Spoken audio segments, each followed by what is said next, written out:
let's pretend you're a young man and you're dating and you have a girlfriend and you get a letter from her. You open it up real quick and you see an underlined sentence, "I'll love you always." And boy, that is just what you have been wanting to hear.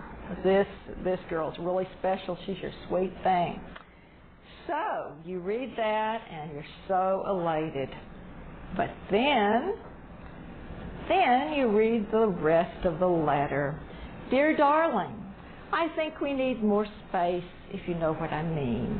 I'll love you always, but I want to see other people. Goodbye for now, sweet thing." Well, the operative word there is goodbye for now. And he is about to be a page in her scrapbook. You see, the important thing here is you have to read the beginning of the letter, the middle of the letter, and the end of the letter. My presentation, Paul and Women Teachers. Did Paul restrict the role of Christian women in the New Testament church? This particular scripture that we're going to be talking about has affected millions of women through hundreds of years, and it's still affecting modern women today in many churches. It's the scripture you've all heard about women not teaching or usurping authority over a man.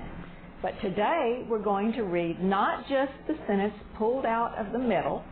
We are going to read what comes before it. We're going to read what comes after it, and also try to understand what was going on at the time. We're a little bit handicapped because we're living 1900 years later in a totally different culture. It's very hard for us to understand their culture. It is so different from our own. Another thing that handicaps us is we do not have the message that Paul received that he was responding to. Someone brought him a message of what was going on in this church, and he's writing back his answer to their problems. And we don't have the letter that he's answering. It's a little bit like being on a telephone conversation or in the room with someone who's on a telephone conversation, and you can't hear what's going on the other line.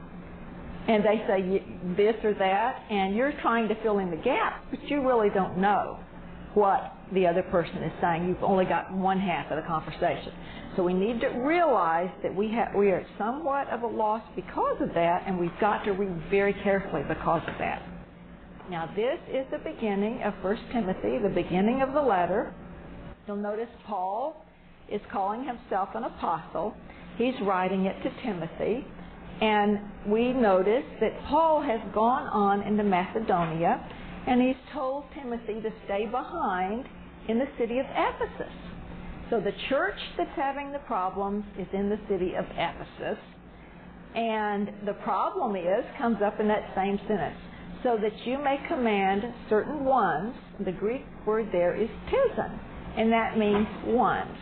The word for man is not there. Some of the translation inserts the word man there that they're talking about, but they're really not. Certain ones not to teach false doctrines any longer, or to devote themselves to myths and endless genealogies. So we've got some clues here.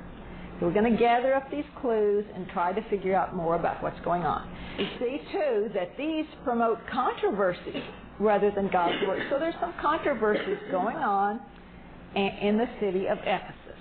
So I'd like to point out things that I learned when I was studying about Ephesus. There were really surprising things, very surprising things. For example, they believed, rightly or wrongly, that their city was founded by Amazon women. Now, the Amazons were some tough women. These were warrior women, and there's quite a bit of writing about them. It is said that these women could not mate without a mate. I don't say marriage because they didn't really have marriages like we think of marriage today, but they could not have children, shall we say, the right to have a family, unless they had killed a man first. Now, these were some pretty mean women, and they weren't above going on a raid in the nearby villages, grabbing a few of the best-looking men, and, staying together long enough to be sure that there was going to be a baby and then killing the men or returning them to their village if the men were lucky. So these were incredibly wicked women. This not someone that you'd want as your girlfriend for sure.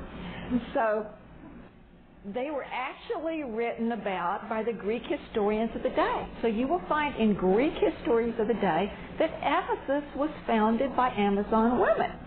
It's not something I'm just making up. But that was a surprise to me. Now these women were called, in the histories of the day, they were called killers of men.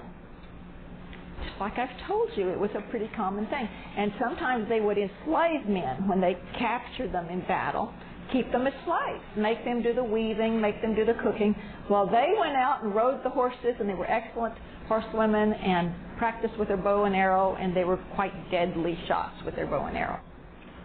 There was a number of names I ran across. It was so interesting.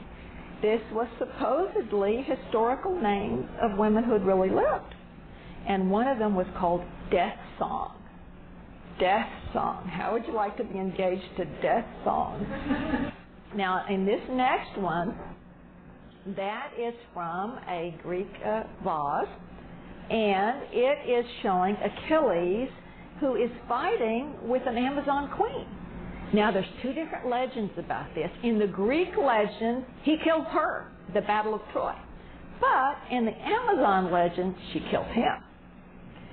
And it's a longer story than that. It's a very interesting story, but we don't know the truth, which myth is true, because they both died in the Battle of Troy.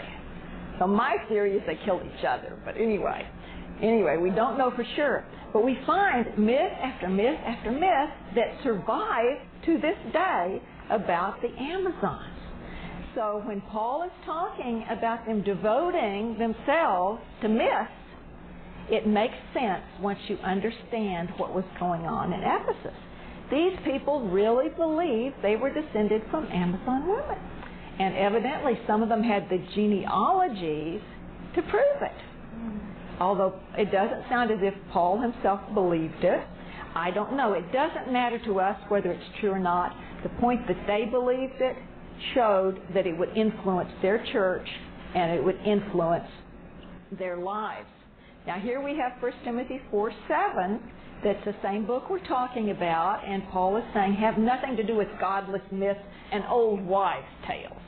So he is linking up these myths and tales to the women, which is very interesting. They were talking about some women here that he's linking these tales to.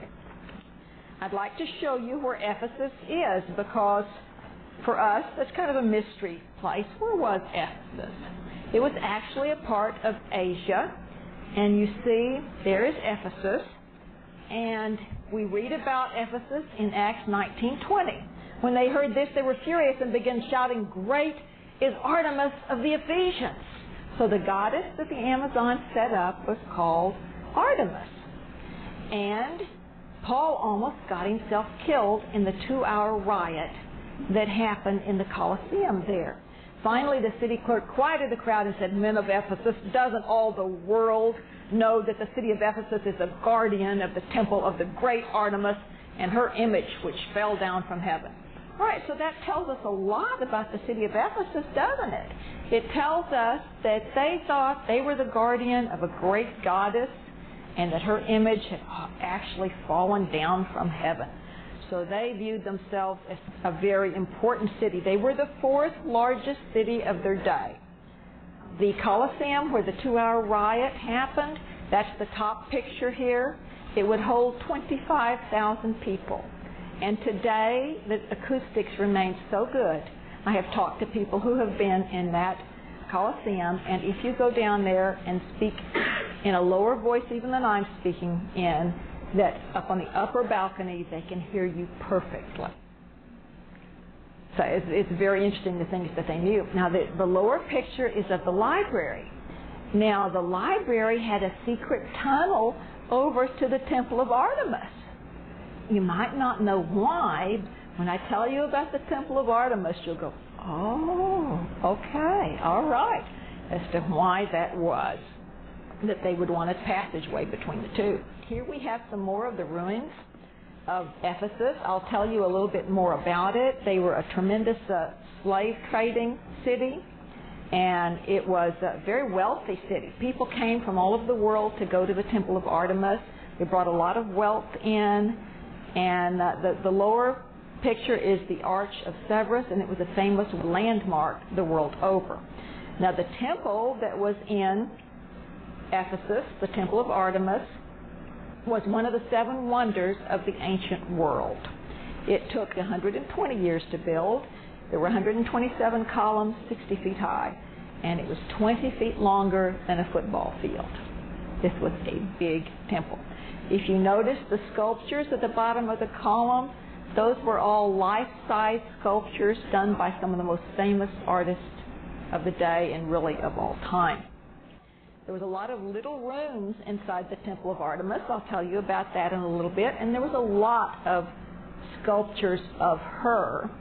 Now, this was one of them that was actually in that temple. The real sculpture, a real photograph of it. Can you guess what kind of a goddess she was? She was a fertility goddess. And in those days, a woman needed to have lots of children if she had absolutely no prestige, and she might lose her husband to another. Something like that. It was a very rigid society. Artemis meant safe.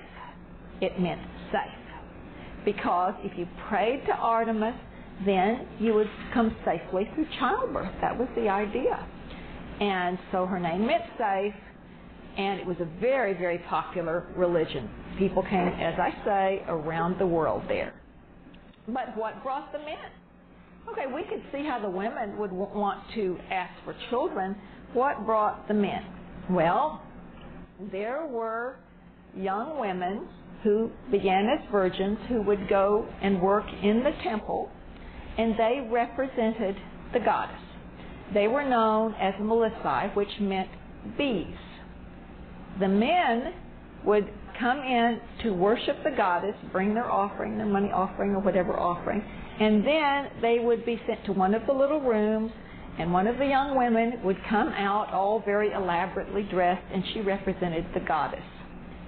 There was an entire indoctrination that was a part of this religion, and the indoctrination went that the man would be joined to the goddess in sex. So it was actually a form of temple prostitution, only they did not see it as prostitution. This was holy. This was sacred. This was a joining with the goddess herself. And the goddess then empowered the man and also gave him secret knowledge. And we'll get to that.